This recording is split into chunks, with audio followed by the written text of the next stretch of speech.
सद्गुरुदेव भगवान की जय। अखंड विद्यानंद जी महाराज की जय। शिवोहम शिवोहम शिवोहम। आगे की कथा सुने। जगपाली देवी के बारे में बताया जा रहा है। बस आगे चली तो रेल की पटरी का फाटक बंद मिला। इन्होंने ड्राइवर से कहा तो वह उतरकर पटरी पर पार करके गया और बहन राजेश की गाड़ी जो दूसरी ओर खड़ी थी उसे ढूंढ लिया। भतीजा तुरंत ड्राइवर के साथ आया और इनको ले गया। तब तक इनके हाथ पैर लटक गए और थोड़ी जीभ बाहर आ गई। बहन के घर पहुँचे तो वह कहने लगी, डॉक्टर के ले चलो, पर इनको थोड़ा होश था, बुद्धि ने काम किया। इन्होंने कहा, मैं तो गुरुद्वारे जाऊंगी। इन्हें मौड़ी आश्रम लाने लगे तो गाड़ी में दिक्कत आ गई। वह टेढ़ी हो गई। किसी तरह आश्रम पर पहुँचे। शरीर की हालत देखकर किसी की हिम्मत न हो रही थी उतारने की। स्वामी हंसानंद जी ने जोर से कहा, अरे बलबीर, उतार कर गुरु चरणों में डाल दे। रामरती माता जी को काली माँ की पेशी आ गई। काली माँ बोली, यहाँ हम वचनबद्ध हैं, गुरुदेव के यहाँ मौत नहीं कर सकते। मौत करने के लिए हम 24 घंटे की मियाद से बांध कर छोड़े गए थे, पर यहाँ तो हम वचनबद्ध हैं। जगपाली के ऊपर जिसका असर था वह चीखने लगा, माँ, तुम मुझे धोखा दे रही हो। यहाँ आकर तुम गुरु जी की हो गई। हम तो मौत करके तुरंत जाते, आज तुम्हारी वजह से हम नाकाम हो गए। इनकी 9 महीने की अर्जी लगवाई गुरुजी मौनी बाबा ने। उन्होंने पटुड़ी के तोताराम पंडित जी से कहा, अरे जगपाली को देखने नहीं गया? डॉक्टर 1 लाख रुपए देकर काली का मौत का घेराव करवाया था। फिर गुरुजी ने कहा, अरे उसके तो बच्चों पर भी करे घरे घड़ी हो। बड़ा लड़का अर्जी लिखवा कर बैठा, फिर कहने लगा उससे न होगा, तो मौनी बाबा ने उसे कुंड में नहवा कर भोग लगवा दिया। छोटा वाला सोचता था कि शायद बड़े भाई पर ही असर है, परंतु दोनों बच्चों के नाम बाबा ने जगपाली की ही अर्जी में लिखवा दिया। बच्चों के नाम लिखवाए तो ससुराल की चीज़ निकल निकल कर आने लगी। दो एक चीज़ तो 7 पीढ़ी से चली आ रही थी। जो चीज़ इस पर गुरु जी ने खींची वह जेठानी का नाम लेते थे कि उसने करवाया। ये बोले, हम तो नाश नहीं सर्वनाश ही करते। गुरुजी, आपने हमें बंदी बना कर डाल रखा है। ये चीज़ें माफ़ी मांगती, आज़ाद करने की प्रार्थना करती हैं। ईद पर इस चीज़ इन पर सवार होकर गुरुजी से प्रार्थना करती हैं, अब तो मुझे माफ़ कर दो। गुरुजी कहते हैं, अरे पीर बाबा, शांत हो जाइए, अभी समय नहीं आई हो। इस प्रकार जब जगपाली की अर्जी लगी हुई थी, ये रोती थी, गुरुजी हमें भूतला बना के रख दिया। गुरुजी ने बेलाइट वाले बाबा, जिन्हें वे प्रधान कहते थे, गजाधर बाबा, उनको भेजा। वे आकर कहने लगे, अरे गुरुजी ने तेरे मारे हमें भेजा है और कहलवाया है, रोई ना। तूने 7 पीढ़ी तो पहले लुका दिया और 7 पीढ़ी आगे की लुका दी। गुरु तेरे लिए कह रहे थे, उसे बड़ा विश्वास हुई हो। इनको गुरुजी के इन शब्दों से बड़ी शांति मिली। गुरुजी बजरंगी बाबा से जिक्र करते, अरे उसे बहुत विश्वास हुई हो। दूध का दूध और पानी का पानी हो गया। यह बहुत खुश थी, कम से कम मालिक की जिह्वा पर मेरा नाम तो आ रहा था। सतगुरु नमः। अर्जी पूरी हो गई। 9 महीने बाद मौनी बाबा की कृपा से जगपाली की सरकारी नौकरी लग गई। वह ड्यूटी पर जाने लगी। अब ड्यूटी भी चल रही है और नियम भी चल रहा है। कभी वे ड्यूटी पर लेट भी गई तो भगवान ने ही संभाला। 10 मिनट लेट भी हो लोगों से एक्शन हो जाता था, परंतु ये कभी 1 घंटा भी लेट हो जाती तो चेक करने वाले की गाड़ी ही खराब हो जाती या कुछ देर से आते लोग लेट हो जाते स्वयं ही। आज तक इनको किसी शिकायत का सामना न करना पड़ा। इनको मौनी बाबा ने 15 वर्ष परहेज रखवाया। एक टाइम भोजन का आदेश था, बिना चिकनाई का। किसी का भी भोजन न लेने का सख्त आदेश था। आज भी ये अपना भोजन स्वयं ही तैयार करती हैं। आटा तक भी किसी से नहीं लेती। आज इनके बच्चे पिंटू और रिंकू पढ़ लिख कर सब अच्छा कमा खा रहे हैं। शादी विवाह भी हो गया, बहु में ग्रेजुएट है। इतनी उम्मीद इनको नहीं थी। गुरुजी ने सभी तरीके से संपन्न कर दिया, सुख शांति प्रदान कर दी। सतगुरुवे नमः, सतगुरुवे नमः। अर्जी में लिखने पर मौनी बाबा हर मुराद पूरी करते हैं, पर देते हैं नियम के साथ ही। पति ने मकान बेच दिया था, आधा हिस्सा इनका था, परंतु जिन्होंने खरीदा था उन्होंने इसके भी हिस्से पर कब्जा जमा रखा था। वे कहते थे, रहना है तो खुद आकर रहो, वरना किराए पर दोगी तो हम नहीं घुसने देंगे। गुरुजी ने कह दिया, अरे अर्जी में लिख दे हो। 3 साल बाद उन्हीं का फ़ोन आया। वे बोले, तुम्हारे मकान में हम बहुत परेशान हो रहे हैं। जितने में हमने 9 वर्ष पहले खरीदा था उतना धन देकर इसे वापस ले लो। इस प्रकार 9 वर्ष बाद वह मकान इन्होंने बैनामा कराया।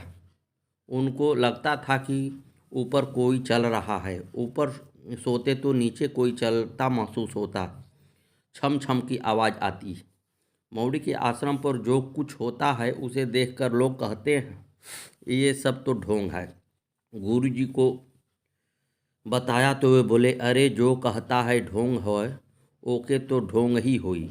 जो कहे यहाँ कुछ ना होई उसके कुछ ना होई, और जो कही सब कुछ हो उसके सब कुछ होई।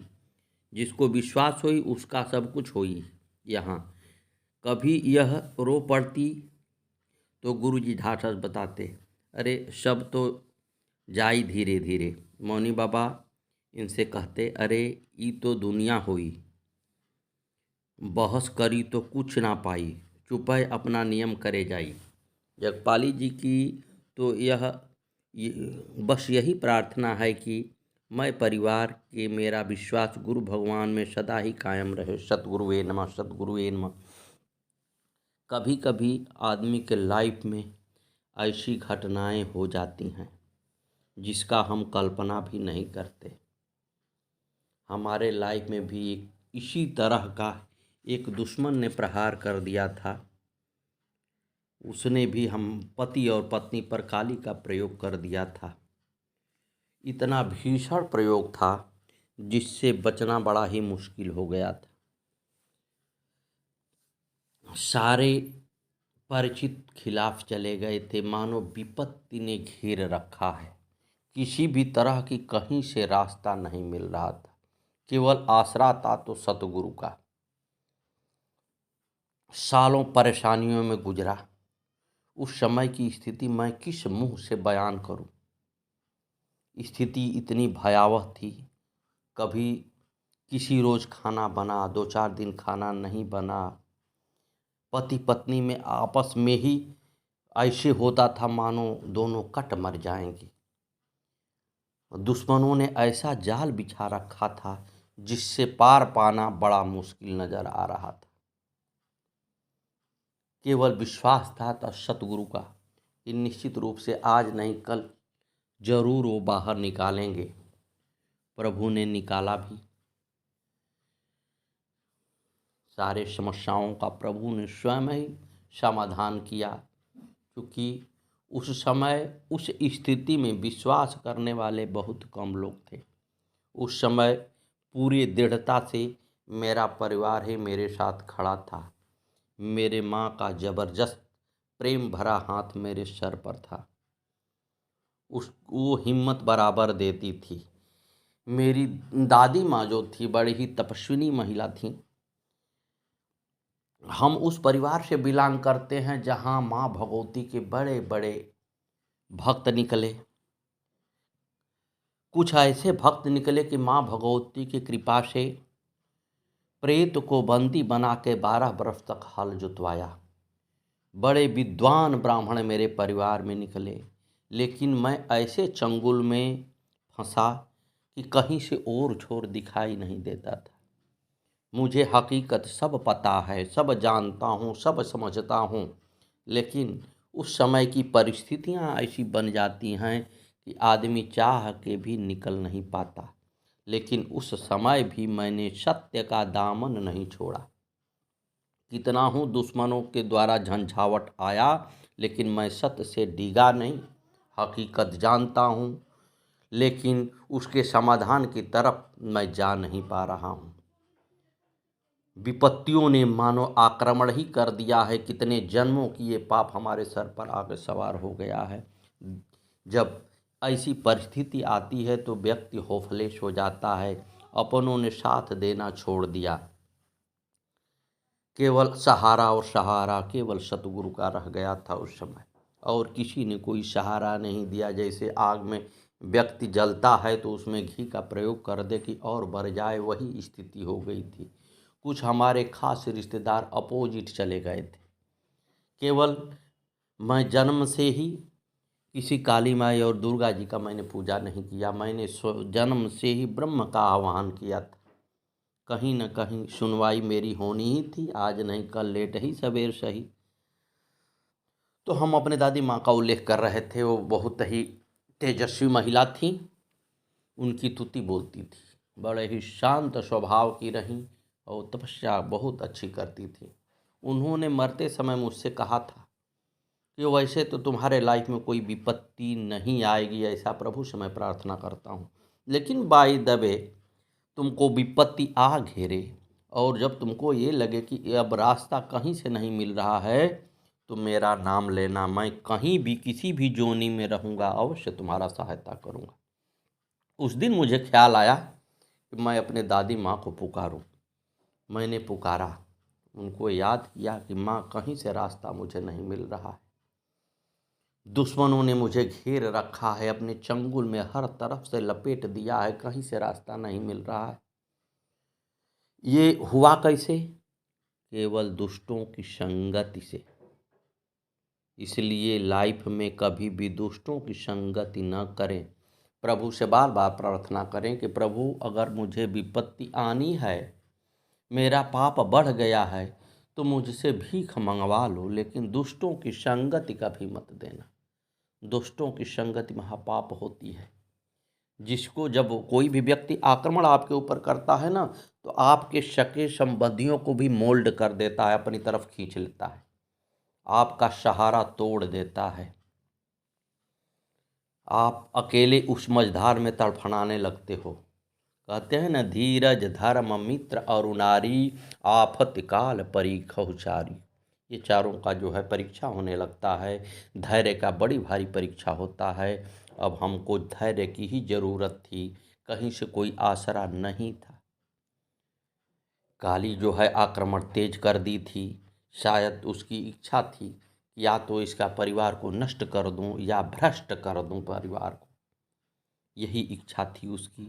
तो खास तौर से ऐसे लोगों से मैं बड़ा बच के रहता हूँ, जो काली पूजा हो, दुर्गा पूजा हो।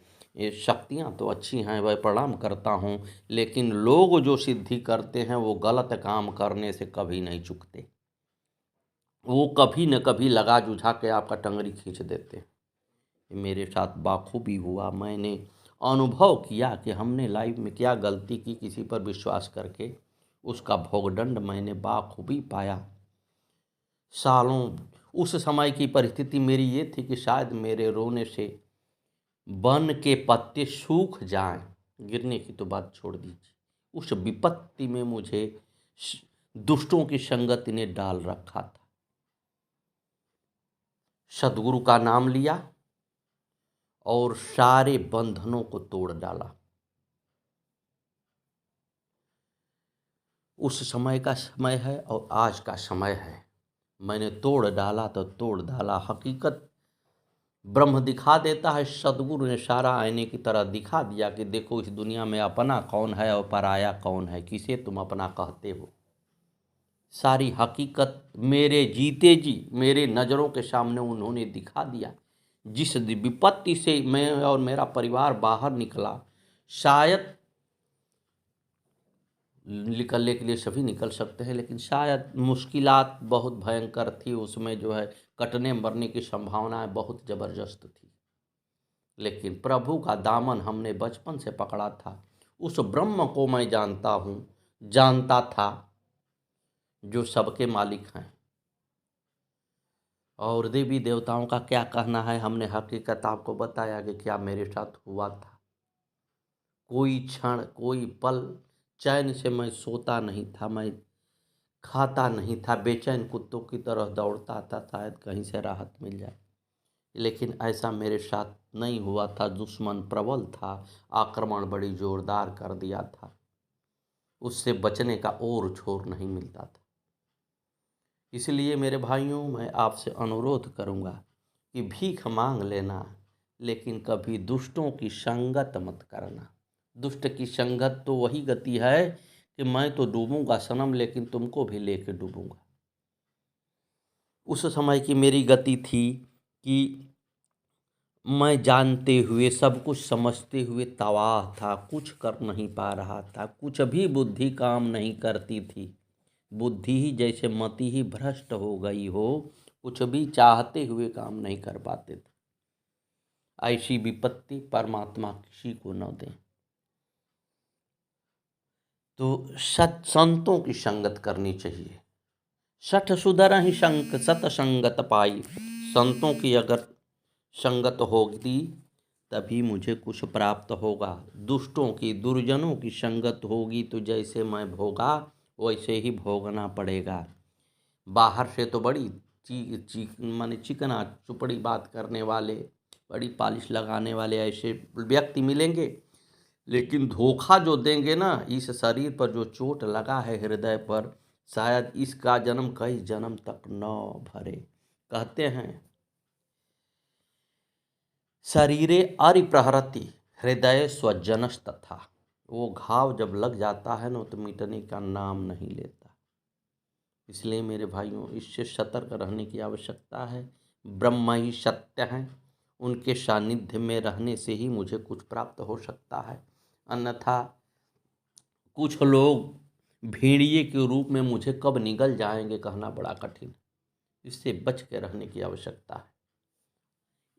उसमें एक फ़ायदा मुझे ये हुआ था कि मैं जो है बड़ी तेज़ी से बैराग के रास्ते पर गया। ये मुझे मिला उससे। पाप भी आता है तो कहीं न कहीं कुछ अच्छाई को ही दे के जाता है। ये अच्छाई मुझे मिली कि मैं बहुत तेज़ी से बैराग की तरफ गया और प्रभु का भजन और दूना कर दिया कि आप ही मालिक हो, आज नहीं कल काटोगे तो तुम ही। और उन्होंने काट के दिखाया, हकीकत मेरे सामने दिखा दिया। सदगुरु के चरणों में मैंने स्वयं अपने आप अपनी अर्जी लगा डाला और उन्होंने दुनिया मुझे दिखा दिया कि देखो क्या है, किसको अपना कहते हो, देख तमाशा। सदगुरुवे नमः, सदगुरुवे नमः, सदगुरुवे नमः। आगे की कथा सुने। मौनी बाबा इनसे कहते, अरे ई तो दुनिया होई, बहस करी तो कुछ ना पाई, चुप अपना नियम कर जाई। जगपाली जी को तो बस यही प्रार्थना है कि मैं परिवार के, मेरा विश्वास गुरु भगवान में सदा कायम रहे। सड़क से जो रास्ता मौड़ी की तरफ जाता है वह गेट बनवाने की अनुमति वे नहीं देते थे। जब जगपाली जी की हालात सुधरे तो मन में विचार आया कि सड़क पर गेट बनवाऊं। उन्होंने हंसानंद जी बाबा से पूछवाया। गुरु जी पूछने लगे, अरे उस पे इतना पैसा होई? हुकुम से बोले, वो तो आप जाने, हमसे तो पूछवाया है। मौनी बाबा ने अनुमति दे दी। वे बोले, अरे तो मज़े का बनवाई। फिर इन्होंने मालिक का रुख पाकर गेट बनवाया। इतना पैसा तो था भी नहीं। बच्चे पिंटू टिंकू प्रसन्न हुए कि उनकी कमाई का भी कुछ गुरुदेव में लगेगा कार्य में। 15-20 वर्ष पहले का मरा हुआ पैसा भी लौट आया। अपने आप लोग दे गए, न जाने कहाँ कहाँ से पैसा आया। बच्चों ने भी साथ दिया, पता नहीं न चला और गेट बन गया। बाबा ने ऐसी लीला दिखाई। दयालु और समर्थ स्वामी मौनी बाबा भगवान को हमारा शत शत नमन है। सतगुरुवे नमः।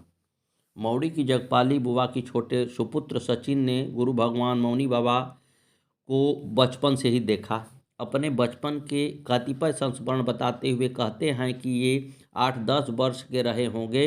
इनकी माता जगपाली बुआ ने इनसे कहा कि गुरुजी के दर्शन कराओ और उनसे कहना कि मम्मी का केस फाइनल कर दो। वे बच्चों की बात जल्दी सुनते हैं। छोटे से सचिन मौनी बाबा के पास पहुँचे। उस समय गुरुजी सलेमपुर में आदेश बहन जी के छत पर विराजमान थे। सचिन वहां पहुंचकर गुरु भगवान मौनी बाबा को नमन किया और बैठ गए। वहां उपस्थित भक्तगण ने मौनी बाबा भगवान को बताया, गुरुजी ये जगपाली का लड़का है। गुरुजी मौनी बाबा इनसे बोले, अरे कही हो? सचिन बोले, मम्मी का केस फाइनल कर दो। मौनी बाबा बोले, अरे हवा होई सब पे, इतनी जल्दी कैसे फाइनल हो जाई? सचिन कहने लगे, गुरुजी मुझ पे ना है, बड़े भाई पर है। परंतु गुरुजी बोले, अरे ना, सब पर हुई, कोई अच्छी कोई बुरी, बुरी परेशान करी। फिर सचिन ने कुछ न कहा और जब वापस आए तो वह सारी बात अपनी माता जी को बताई। सतगुरुवे नमः। आगे की कथा कल।